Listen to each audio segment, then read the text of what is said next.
Welcome to The View with Vertex, the show that takes you behind the scenes with some of the most influential people, personalities, and companies shaping the scaffolding industry. This next episode is brought to you by Scaffchamp, powered by Layher. Layher are an absolute juggernaut of innovation and efficiency within the scaffolding sector, along with their great partners KEWAZO. KEWAZO are doing great things to address labour shortages and the risks of manual handling in the construction industry. I truly hope you enjoy this episode. If you do, all I ask is that you like, subscribe, and get notified every time we drop a new episode. Thank you and enjoy the episode.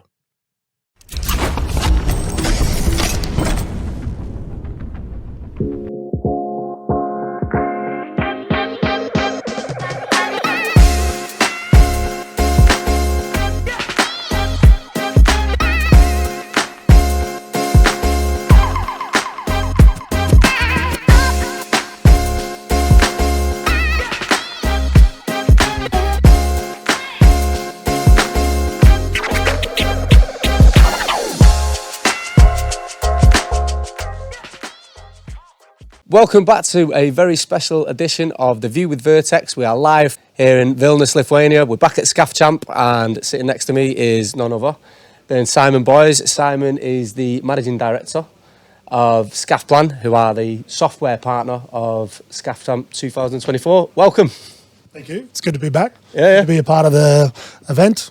Scaffplan loves the Scaffchamp event. Yeah. A lot of aligned visions, and yeah, it's great to be here. It's a very different feel to it this year, isn't it? It's very professional. Yeah. Last time we were just kind of making it up as we went along. There's still an element of that, but it all looks very, very professional. Nice KEWAZO liftbot studio. Yep. If I didn't know any better, I would think you run a very professional operation.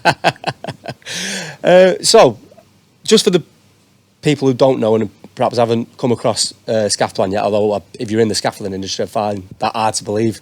Over the last sort of 12 months, Scaffplan seems to have been everywhere. But for those who don't know, what is Scaffplan?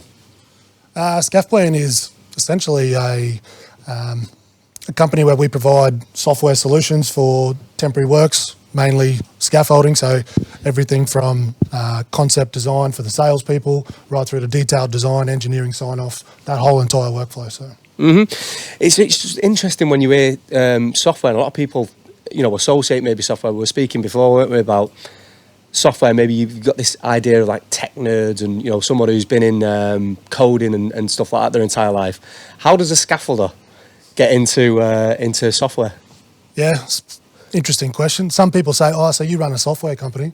I'm like the least software orientated person there is. I've got people that help me set up my Outlook folders and bits and pieces. Like, I don't even know what the code looks like. So essentially I'm a scaffolder, left school, needed a job. The local football club said, hey, we'll give you a job as a scaffolder if you come play for our team. So when we're talking football, we're talking real Aussie rules. No, rugby league. Not soccer, not Aussie rules. So, rugby league. Yeah. So where I live in Australia is like rugby league central. Yeah. It's huge. I remember the State of Origin games. Yep. And being in Queensland for the State of Origin game, massive out there. Yeah, huge. Yeah. So essentially then started out just as a scaffolding labourer, worked in the yard loading trucks and on the forklift. And then went out and got my scaffolding ticket, worked on a few major mining and oil and gas projects, and then wanted to come back and be closer to family. So I got a job managing another scaffolding company, and then eventually, went out, got a couple of friends together. We started a company. That was 2010. And is that Benchmark? Benchmark, yeah. Okay, so it was always Benchmark? It was always Benchmark, yeah. Okay. Yeah, it was always Benchmark. Eventually bought my two other business partners out, one after, say, 6 months, one after 2 years. And then earlier this year, sold that business to Acro, which is Australia's biggest scaffolding formwork company, publicly listed company. So that was allowed me to exit to now focus on Scaffplan. So I guess back to your question on how did this all come about is in our business, in Benchmark, we specialised in high risk and complex scaffolding projects right across the country, and we'd use all different software solutions. Some were great, some not so great, but it was just a gap there. There was a few things that we needed the program to do that none of the others could. So I reached out to some software people and said, hey, I've got this idea. I want to build these tools just for us to use internally. Want to make it really easy for the scaffolders to use it, but I also want to make it detailed and complex enough so that really skilled technical engineers could use it as well. So tried to bridge that gap between the two. And then the plan was always just to use it inside Benchmark internally. And then we did that for probably 12 months. A few other colleagues in the industry saw what we were doing and said, hey, can we use your tools? And I was like, no way, these are ours. And then I guess after a while, more and more people saw what we were doing and the results that were coming from it. We realised, we've got a special business here. Let's split this away from Benchmark, set it up properly. We now got a team of 28 people all around the world, from developers, sales, marketing, technical trainers, support.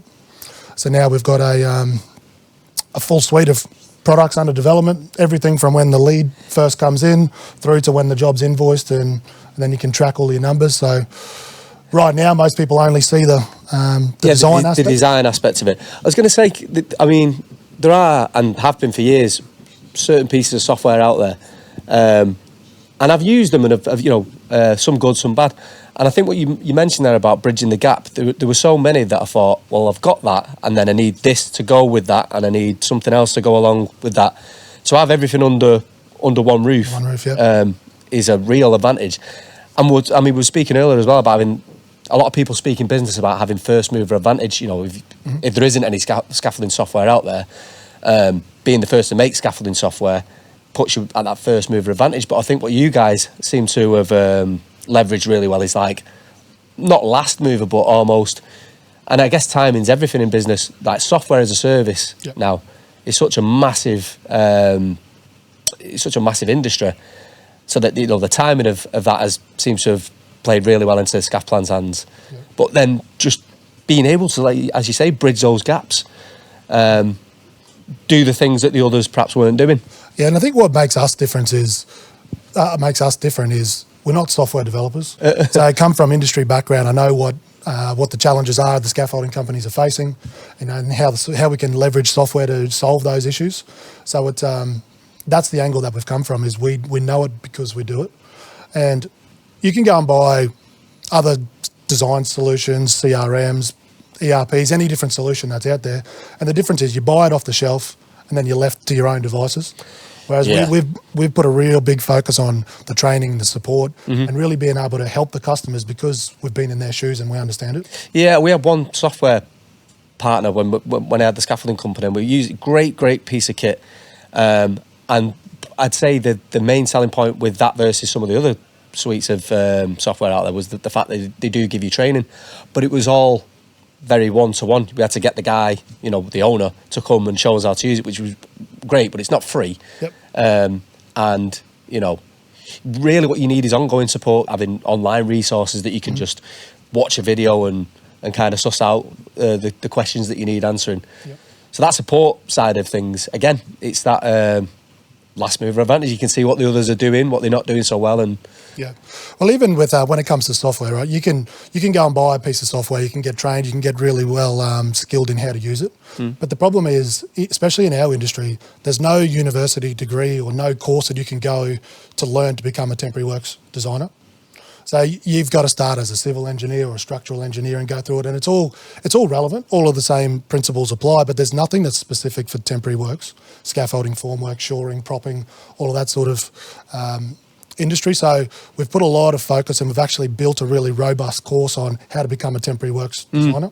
So we teach you all of the practical hands-on things that you need to know to actually get the great results, and it just amplifies the experience for the user because we've got all of the training on how to use the program, and then we also teach you how to do it in a real life environment. Me and Ben were speaking, and we'll touch on this as well. But Ben's now part of the picture at Scaffchamp. Ben Beaumont, for those who don't know. Having Ben around, and then asking him questions, he almost mentioned that the TG20 e-portal, when that came around, a lot of people were saying, oh, this is going to lose, so many designers are going to lose their jobs because there's not going to be a need for designers anymore. Yep. And if anything, it's probably created more need for designers. I see Scaffplan in the same way. I think Scaffplan will put design software in the hands of scaffolders and the people who need it, but that will have to be those drawings and things will have to go to a design engineer to prove them. So I actually think probably the opposite. I think it'll almost create more work for definitely does design engineers. And I like to think of it as Scaffplan as a Formula One car. Goes really fast, fastest car in the world.